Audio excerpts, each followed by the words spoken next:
কি হয়েছে বড় ভাইরা দুধ দিয়ে গোসল করাইতেছেন কেন? আর কোয়েন না ভাই, আমার স্বাস্থ্য বোন ভাই, বুঝছো? হ্যাঁ ওই প্রবাসে পোলার কাছে বিয়ে দিছিল, আচ্ছা আচ্ছা, এখন মনে করেন যে ছাড়াই নিয়ে এসেছি।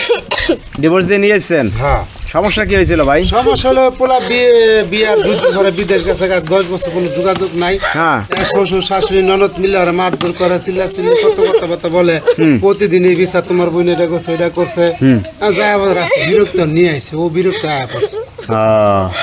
মানে সমস্যাটা কি হয়েছিল আপু একটু কম তো আমাদের। আমার বিয়ের 2 দিন পরে আমার স্বামী প্রবাসে চলে যায় সৌদি আরব। হ্যাঁ তো 10 বছর যাবত সে বলতেছে এই মাসে না সামনে মাসে আসবো, সামনে মাসে না পরের মাসে আসবো, কিন্তু সে এই কথা বলে কিন্তু কার আসে না। এই দিক দিয়ে তার পরিবারের অত্যাচার দিন দিন এত পরিমাণ বাড়তেছে, ঠিক মতো আমারে খাইতে দেয় না, ঘুমাইতে দেয় না। তারপর বিভিন্ন লোকে বিভিন্ন কথা কয় কি? বিভিন্ন লোকে তো কথা বলে, লোকের কথা মানায় নেওয়া যায়, কিন্তু পরিবারের যে লোকজন ওদের কথা তো আর মাইনা নেওয়া যায় না। না না না না, ওরা প্রতিনিয়তই আমার উপর অত্যাচার করে। এরপর আপনারা চলে আসছেন এই তো। হয় এরপরে আমি ওরা তালাক দিয়ে চলে আইছি। তা আপনি কি এই যে বিয়েটা হয়েছিল কি আপনার ফ্যামিলিগত হবে না আপনারা প্রেম করে করছিলেন? না, আমি প্রেম করে বসি নাই, আমার ফ্যামিলি থেকে ওই প্রবাসী ছেলের কাছে বিয়ে দিয়েছে। আমি প্রেম করতাম অন্য এক ছেলের সাথে। তার সাথে বিয়ে না দিয়ে প্রবাসীর কাছে দিছে? আমার মানে জোর করে বিয়ে দিয়েছে। আপনারা মনে করছেন কি যে তার কাছে বিয়ে দিলে ভালো থাকবে কি? এটা আশা করে দিছিলাম ভাই, কিন্তু সুখ তো কপালে নাই, তা সুখ হইব কই থেকে কোন দিন?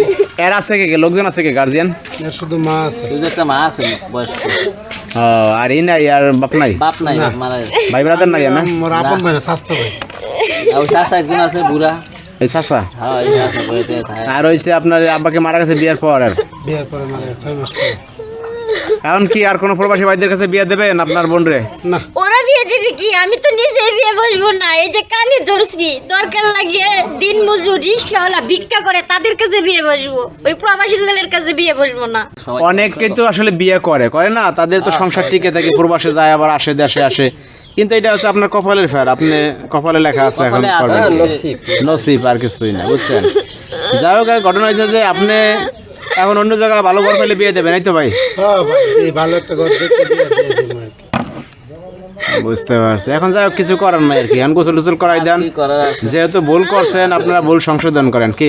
এইটাই নিয়ে গোসল কর, তবে আর জীবনে যাতে না। এই যে কানে ধরছি তোবা করছি, আমি আর জীবনে প্রবাসী ছেলের কাছে বিয়ে হ্যাঁ, বসবো তোমার না। বাবা পবিত্র হয়ে যাও, আর জীবন আমি পবিত্র হয়ে যাবো আজকে। লোভে সবকিছু নষ্ট হয়, লোভ করে লোভ করবেন না, লোভে পাপে মৃত্যু, বোঝেন না? ভালো থাকবে, সুখে থাকবে। হ্যাঁ, আপনারা দিচ্ছেন বিয়ে, এখন দেখেন ঘটছে। টাকা পয়সা আছে, স্বর্ণগয়না আছে, দিয়েছে। বিদেশে থাকলে সুখ পেলে না, বুঝছেন ভাই? হ্যাঁ ভাই, এটা ভাবা উচিত প্রত্যেকটা ফ্যামিলির।